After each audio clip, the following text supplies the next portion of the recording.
Welcome back to my channel. Hi, how are ya? Sorry, wrong YouTuber. But anyways, hi. For those of you that don't know me, my name is Angel, or Angelito. You can find me on TikTok. Yeah, I do TikTok, so this is new to me, and here we are. I'm giving it a shot, doing a podcast. For today's first episode, I wanted to talk about emotional maturity and protecting your energy. This past year, 2025 has been rough. I think everyone can agree that 2025 has been rough. But for me, at least, 2025 has been filled with a lot of really great things and some not so great things. And that's why I think that it has been a year of growth for me. Not to mention also that I have been single for about a year, almost a year and a half now, after a 5 year relationship. So, as you can imagine, I have done a lot of growth in this past year and a half ish. And so, I wanted to talk about emotional maturity because it is something that I am working on and something that I have noticed that has taken effect on me. All right. And so, I think it's an important topic because every year we're all getting older, but are we really growing? Like, are we growing? Are we spreading roots? Are we flourishing? And I think our emotions can get in the way of that. At least they have for me in the past. So, before I get started, I guess I'll just go into a brief description of what emotional maturity is. And so, emotional maturity is the ability to understand and manage your own emotions and respond to others' emotions with awareness. And the five core components: self awareness, self regulation, motivation, empathy, and social skills. I'll dive into how I've noticed these five kind of characteristics and how I've worked them out. So, self awareness. I think, like, as a Mexican, I have been taught to be very self-aware, whether that's like physically aware of your like space, spatial awareness, and also emotional awareness. I think that a lot of us have been taught, like Mexican Americans, have been taught to like keep to yourself, don't bother others, whether that's with being quiet or like not bothering, not being in the way, stuff like that. And it has taught me a lot of great things, but also it has been difficult. I'm a Pisces. I feel a lot. I have a lot of emotions, and it's been difficult to manage those emotions. But I'm self aware of that. And that's why I think I need to work extra, work double when it comes to my emotions. I feel a lot. I'm a person that there's this quote, I don't know who it's by. So if someone wants to quote check me, I'd rather feel everything than nothing at all. And that's hard. That's a lot. That's a lot of like pressure and that's a lot of emotions at times, but it is what it is. I'm a Pisces. Like, what can I do about it? But, anyways, so I've just kind of become more self aware in the way that I respond to people, the way that I respond to my emotions, and also kind of been aware of my own emotions, like just trying to manage them. Um, because I think that it's important to regulate your emotions because it's normal to feel different things, but I think that you really have to work through an emotion, feel it through, process it, think about it, reflect on it. And that's why a lot of the times people lack that emotional maturity because they explode in the moment and go out, take their emotions out on other people. Um, and then motivation is something that's very difficult. I think we all struggle with motivation, but I think there's like a toxic kind of um, relation to motivation, if that makes sense. I think that it's not about motivation because it's about discipline, and that's something that I have been working on as well. I've been listening to a lot of like podcasts and watching different kind of videos here on YouTube where I'll link one below that like kind of really it made me cry. I'm very emotional, but it made me cry because it made me realize that it's okay to not be motivated sometimes. That's totally okay. And right now, like with it being December, like a bitch is depressed. Seasonal depression is real. Like the sun setting at 4:30, I get off work at 5. I basically don't see the sun. But, sometimes like you have to do things without motivation. But you just have to do them. Whether you're doing them sad, whether you're doing them angry, whether you're doing them unmotivated, the only thing that matters is that you show up for yourself and that you do it. So that's something that I have been learning. And that's something that I continue to push myself towards. Empathy is a thing that I have a lot of. It's kind of a curse, but also it's a beautiful thing. I think empathy is beautiful. Obviously, empathy has its limits, but like, I think a lot of people lack empathy, to be honest. And there's a difference between sympathy and empathy. Empathy is when you put yourself in other people's shoes. You really try to understand how something can affect them in their day-to-day lives, in like their psyche, and stuff like that. So I think that it's a very important. People can be cruel sometimes, um, and like I've always been just a super empathetic person, and that's something that has helped me a lot with my emotions. Again, I feel a lot, and my social skills. I have bettered my social skills recently, and it's something that I continue to strive through, like towards. Um, I'm an introvert. Like I am, my social battery is also really low, but it's something that I have been, guys, I guess, trying to learn. I have a coworker that is amazing at like at talking, at bringing people into the conversation, and I admire her so much. So shout out to Joanna. But I love her and I admire her a lot in that way, and that's something that I want to be like, um, because my job has played a huge role into my social skills. I see clients on a day-to-day basis, and I have to, it's customer service. I have to be nice. I have to, sometimes, like, it's just my job. Like, I have to have conversations with people, small talk, and small talk is hard. But I think it's learning how to have meaningful and impactful small talk. A lot of the times, like I mentioned earlier, like the way that I've been taught to not bother people, small talk to me, sometimes it feels like I'm bothering people, and I'm like, what is too much? Am I asking something that can be invasive? You know what I mean? And I'm not asking like crazy questions, but it's just like sometimes people don't want to talk about their personal lives, and that's totally understandable. But there's always a majority of people that do. And when I have those kinds of interactions with my clients at work, it's just so fulfilling. And I have been working on it. My leaders have pointed it out to me that like they notice a shift in the way that I kind of navigate conversations and stuff. So I'm just like really grateful for my job for kind of allowing for me to develop my social skills. And there's a lot of room for like growth and networking. So definitely something else that is very important. And so the reason why I wanted to talk about emotional maturity is because I have been going through a bit of a season of depression. I have been feeling very unmotivated lately. Um, and so it's hard, but I've gone through depression before. I have gone through other really hard stuff, and I've gotten through it. So I know that this time around, like, I don't know how, I don't know when, but I'm gonna get through it. And I think that that's what's important.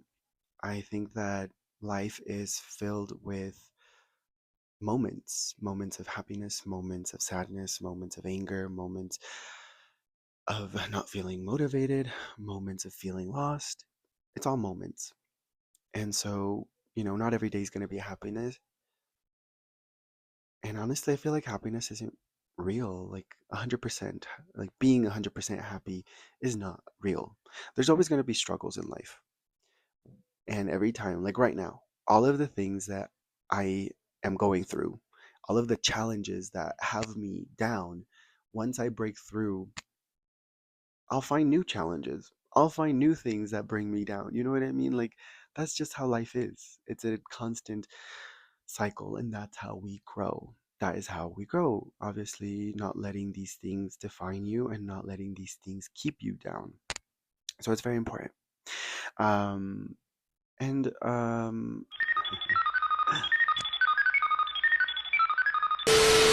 so obviously, like I'm still learning about emotional maturity and emotional intelligence, but I think the most important thing to me it has been learning how to respond and not react. Because a lot of the times there's situations, there's people that act a certain way, say certain things, and it's quick and easy to react in the moment and let it get to you. But I've always been a person of protecting my energy. And so lately, um, anytime, like for example, at work, I have a bad client that gives me shit or a client that is rude, whatever it may be, I don't take it to heart. That person is going to go about their day and not even think about me. Or maybe they will, but at the end of the day, like, I need to be like, okay, like, it is what it is. It happened. It already happened. It's in the past. Let's move on. I'm not going to dwell on it for the rest of the day. I'm not going to let it affect me. I'm also a person that work is work and that stays at work. I do not take work with me home, like, ever. Whether that's like whatever, like whatever emotions I'm feeling at work, whatever, it stays at work. But as a Pisces, as a person that's very emotional, like I can be very emotional. Like little things can bother me, little things can get to me, and I overthink a lot, which is not good. I've also been trying to work on that. And sometimes like I just let myself overthink and like I guess it's just me, like it's like therapy. I think that's but within myself, where I let myself feel different things, where I let talk to myself. I talk to myself all the time. I call me crazy. I don't care. I talk to myself. I have full on conversations with myself. And if you don't, I think that's even more weird, honestly. Sorry. But yeah, so I think it's very important to have like those conversations with ourselves whenever we're feeling down, whenever like an interaction that we have with a friend, a coworker, whatever it may be, or whoever it may be. Um, yeah, just kind of like processing it. And I think that's what's very important. It's the processing of emotions, and then reacting. Um, I just kind of realized that I have been working on protecting my peace. And if a person is not serving that purpose, then they're not for me. Um, I had a coworker. We started together, like trained, and so we kind of became close. And my other coworker and her uh, are friends, are were friends already. So like I grew very close to this person, but little things I started to realize as time went on is that this person did not serve me um, well. There was just a lot of immaturity, a lot of this person has a lot of resentment, um, and I'm not a resentful person at all. So I'm a very like I forget things, but or I forgive very easily, but I don't forget. I forgive, but it changes dynamics and it changes how things are. Things don't go back to the way they were before, but I forgive. And so basically, I was gonna go. We talked about going on a trip for this with this person, um, for her birthday. We talked about it kind of jokingly, or like, oh, we should go, we should do this. And in the end, like looking at it, finances and all of that, like it was just not going to be possible. And when I told her that, she was very upset, which is understandable, like to be upset about something like this. But just threw a whole bunch of things in my face, and um, I just kind of realized like I'm not gonna try. I'm not gonna try to salvage a friendship like that where you're not respecting my emotions. You know what I mean? Like you're not bringing anything good to me. And I don't think that friendships are transactional, not at all. but it's just like the good is outweighing the bad, and I don't have room in my life for that. I just don't. So that was one friendship that taught me about protecting my peace. And there was another one. I have a group of guy friends. We're all gay, and it's amazing. We're all also Mexican, so it's like amazing. Like having friends that are like you is so important. And I never grew up with like male friends, so now that I have these male friends, like we see each other every week and we go out, get food. Oh my god, we pig out. Anyways, but we had there's three of us, and there used to be four of us. But one of our friends, we went to a concert. This friend, or ex-friend, I guess, was not super into the artist, and he just went to go with us. And the whole night, he kind of seemed bummed out. He said that he felt underdressed because like one thing about me is I go all out. I go all out, especially for concerts. So I was wearing like, you know, my opinion, a very cute outfit. And so this friend the whole night felt kind of left out, and is he never said that, but it was kind of obvious. Um, because he didn't know the artist, didn't dress, for the event, and all of us, yeah, the rest of us did. Anyways, that night the concert's over. It was amazing, and we're gonna go get something to eat because again we pig out. And we're all like, okay, let's all take our own cars. We kind of live like spread out across the city. Like we don't live near each other at all. And so we're like, okay, let's all each take our cars to where we're gonna go. We're gonna get Wendy's, and we're gonna meet at the Wendy's. Get in one car and eat and go home after that. And this friend was like, oh, let's all just go in one car because it is fun to all be in one car. I won't lie, but like in this case, like it just wasn't the smartest idea. We were in downtown Denver to drive out to a Wendy's that's like not even close by together, drive back to downtown to drop everyone off at their cars. Like it was just not a very smart idea. And it was a Monday. We had work the next day. Anyways, this friend, after we told him no, like let's each take our car, was visibly upset. We all show up to the Wendy's and he doesn't. He just went home because one of us had his location and checked it, and he was home. Didn't say a word, didn't say anything, and we were like, okay, like he was upset. We're gonna let him cool off. We're not gonna like we're not gonna instigate anything. And so a couple of days go, we all individually reach out to him because we're texting in the group chat and he's not responding. So we're all individually texting him like, hey, are you doing okay? Like, what's up? Doesn't respond. A couple of days pass. He responds, and he's just like, "Oh, I'm just having a bad week. Like, it's been rough. Not feeling very social, so on and so forth." We're like, "Okay. Like, I hope you feel better. Take all the time you need. Like, I understand." But then, like in the group chat, we had been making plans because we hang out every Friday, and he wasn't responding. So in the end, I like texted him again, and I was like, "Hey, like, are you gonna come to on Friday? Like, we're gonna go eat." And he was like, "No, like, I'm gonna take this week off, this weekend off. Like, you guys go on, have fun." So we do. We have fun. Um, we go eat. We have a great time. But then this person posts on social media that they're out, like at the bars and the clubs, and I'm like, for someone that wasn't feeling very social and was gonna take the weekend to like rest, you're at the club now with your other group of friends. Kind of weird.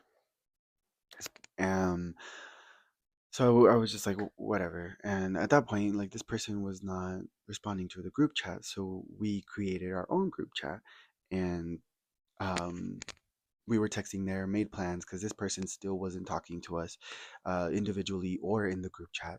So we made our own plans. We hung out. And after we like posted that we hung out without him, he was very upset, unfriended all of us. And started talking shit about us on social media and to our friends, not my friends, because I never introduced this person to my friends, but my other two friends, they had introduced this friend to like their other friends, and he would go to them to talk shit about us. Very weird. But this situation just taught me about protecting my peace. This person did not serve me any good. Like, I was honestly like, person was in the friend group because of other people, so I was like, I'm cool with you, but like, we're not like this, you know what I mean? And so like, I was just being mature the whole time. Like, I didn't really fuck with this person, but like everyone else seemed to, so I was just, like, I'm gonna respect that. But afterwards, like, I realized just the type of person that he was. I can dive more into that, but that's a topic for a different time. It was crazy. Um, but anyways, um, that just taught me, like, why am I gonna like mend anything with this person when they literally, you know, didn't give a fuck about me or like our friends, the friend group. I just don't see a point. And that's what I mean, like protecting your peace, protecting your energy. Why am I going to waste energy on something, on someone that in the end it doesn't serve me any good? And that ties into also like haters on fucking social media. I come across videos, I come across pages, I come across people, and I'm like, damn, like, I may talk my shit inside here, but I never voiced that on the internet. And I think that is a normal thing. So don't come for me, okay? I think we all are judgmental. We all have um, our biases. We all have opinions. But I think the thing that is important is how we voice those opinions. Um, a lot of people that get on here behind like troll accounts, throwaway accounts, or whatever it may be, come on here and spread hate. And I'm just like, why? What good does that serve you? What good does it serve you to comment on someone's body, to comment on someone and what they're wearing, to talk shit about the way people raise their kids or whatever it may be? Like, it doesn't serve you any purpose. You know what I mean? Like, I just go on about my day. I don't even type anything, or like I mentioned, I post on TikTok here and there. And for Hispanic Heritage Month, I posted a video that said, like, since it's Hispanic Heritage Month, I will only be referred to as mi amor, papi, and like cielo, stuff like that. To me, I posted that as like a joke. Will never have anyone call me papi or mi amor, or like, unless you're like a partner or something like that. Like, but that's like an intimate thing. You know what I mean? Anyways, and someone commented that I was promoting fetishization of Hispanics and Latinos and stuff like that. And I was like, I can see where you're coming from. I can see it. And I will say, I got a lot of attention from like older white men, and y'all are disgusting. I'm sorry. I'm sorry. But a lot of them like were commenting like papi, chulo, stuff like that. And I'm like, no, thank you. But anyways, I can see what you mean. But that was not my intention. Like, I'm like, it's Hispanic, it's Hispanic Heritage Month. Like, I'm proud to be like Mexican. Like, hello. It was like a joke to me, and I see where like. But I was gonna get on there and like rant about how like, no, you're misunderstanding me. Like, that is not what I meant by this, at all. But I was like, why? What good does that do me? Well, I just deleted their comment and went about my day. And that's, I think, something that people need to learn. Just protect your energy. Why waste your energy on someone, something that doesn't serve you any good? And I'll leave it at that because honestly, this video is getting too long. But if anyone wants me to kind of dive deeper into different things, please comment. But honestly, I think that's it for me. Thank you all so much for taking the time to listen to me. I know I rant a lot, and my thoughts are everywhere, guys. Like, my thoughts are everywhere. I have ADHD. I'm so sorry. Like, there was no structure to this video, but I hope you enjoyed. And again, my name is Angel, and if you want to follow me on TikTok or Instagram, I will, you all the socials, comment, like, subscribe. I don't know, I'm new to this. But anyways, thank you all so much for watching, and I'll see you in the next episode. Bye. And now I have to pose for like the thumbnail. Which one should I use? I don't know. I guess we'll find out. This is my Glinda little wand that I got at Chili's because like Glinda, hello, wicked.